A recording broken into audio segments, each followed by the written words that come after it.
이 코레일이 전철이 그렇게 승객이 많아도 네. 이게 안 됩니다. 돈이 안 돼. 그러니까 결국 뭐냐면 원가가 높다는 얘기죠.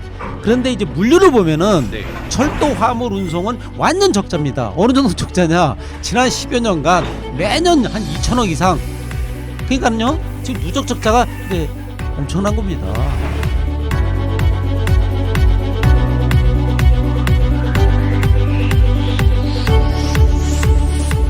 일단 팩트를 먼저 말씀을 드리면 저희가 이 5% 미만이라고 하는 게 지금 한 4.5% 정도 되는데요. 네. 그건 통키로 기준이고 실제로 그 물량 기준으로는 작년에 한 3천만 톤 했는데 1.56% 내외입니다.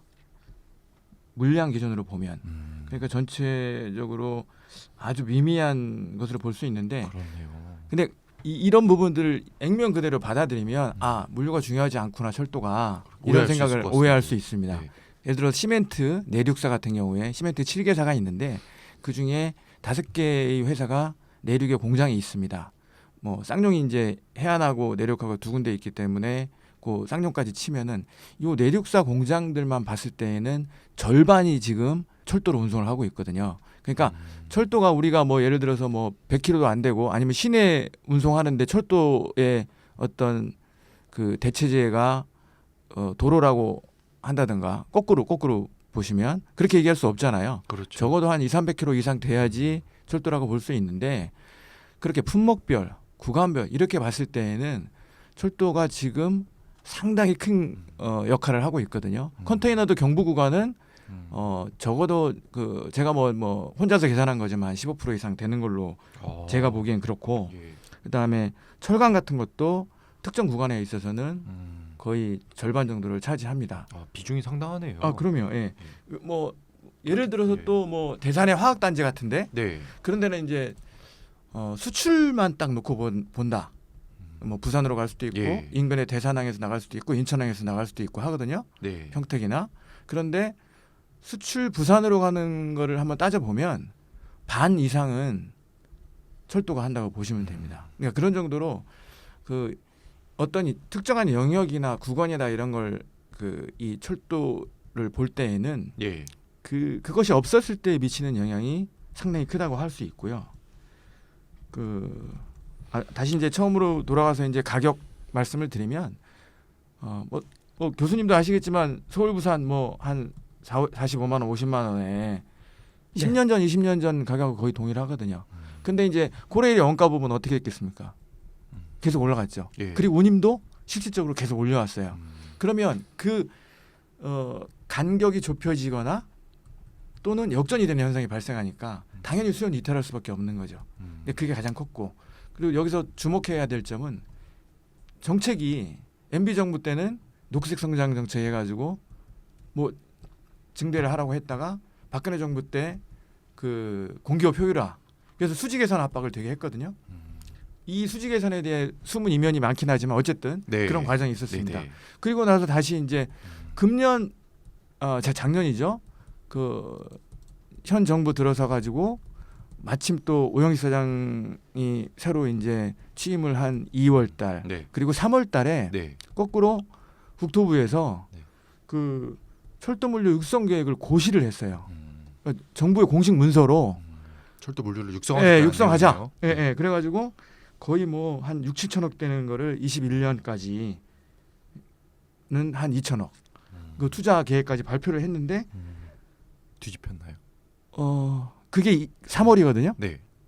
9월 달에 네. 코레일의 국토부가 공문을 보냈습니다. 네. 그 효율화하라고.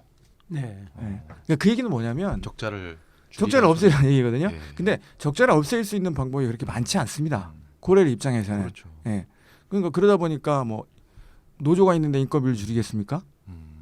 예? 아니면 다른 뭐 기름값을 줄이겠습니까? 쉽지 않은 거거든요. 쉽지 않을 것 같습니다. 선로 사용료를 그렇죠. 국토부가 받는데 그럼 그걸 면제를 해주던가. 음. 그러니까 이런 부분들이 그러니까 정책의 혼선이 계속 있어왔다는 거죠. 이게 늘렸다가 줄였다 하는데 그런 거는 어떻게 되느냐? 결국엔 업체들이 신뢰를 못하는 결과가 그렇죠. 될 수밖에 없는 거죠. 그러면서 물량의 이탈이 계속되었고 이탈을 하면 어떤 문제가 있냐면 철도에서 도로로 간다는 거는 도로에 뭐 트러킹이라든지 이런 세팅을 한다는 뜻이거든요. 그럼 한번 세팅을 하면 그것을 다시 가져오는 거는 그렇게 쉬운 일이 아닙니다.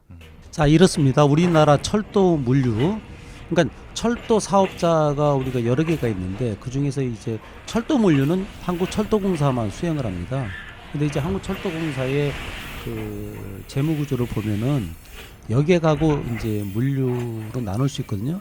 그다음에 이제 부대 사업이라고 그래가지고 예. 이제 그걸 나눌 수가 있는데 여객 부분은 여러분들이 아시겠지만 이제 KTX는 괜찮습니다. 네. KTX는 굉장히 이제 혁신도 많이 하고 발전도 많이 해서 굉장히 수요도 많고 좋은데 우리가 이제 무궁화 새마을 완전 적자입니다.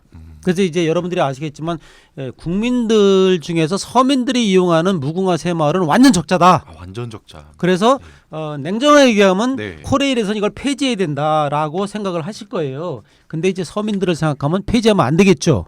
그러니까 적자를 안고 가야 되는 구조다. 공공재죠. 그렇죠. 그러다 보니까 그렇죠. 이제 여객은 공공재예요. 네. 그렇죠? 네. 그다음에 이제 전철, 네. 지하철을 1호선, 3호선 뭐 일부 구간을 하고 있는데 이 코레일이 전철이 그렇게 승객이 많아도 네. 이게 안 됩니다.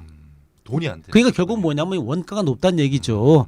그런데 이제 물류를 보면은 네. 철도 화물 운송은 완전 적자입니다. 어느 정도 적자냐? 지난 10여 년간 매년 한 2천억 이상. 그러니까요. 지금 누적 적자가 이제 엄청난 겁니다. 보통 기업 같으면은 벌써 이제 사업을 폐지하거나 네. 아니면 뭐 이제 뭐 쉽게 전문가들이 얘기하는 민영화를 하거나 네, 네. 뭔가 이제 조치가 돼야 되는데 네. 이게 좀 공기업이라는 게 그게 좀 쉽지가 않거든요. 그래서 지금 애로가 있는 겁니다. 사실상은. 실제로 그 네. 2017년에 선생님 말씀하신 무궁화호 새마을로 이루어졌는데 여객 일반 여객력이 하잖아요. 예. 일반 여객 그리고 물류는 3,955일 거의 1.5배 이상의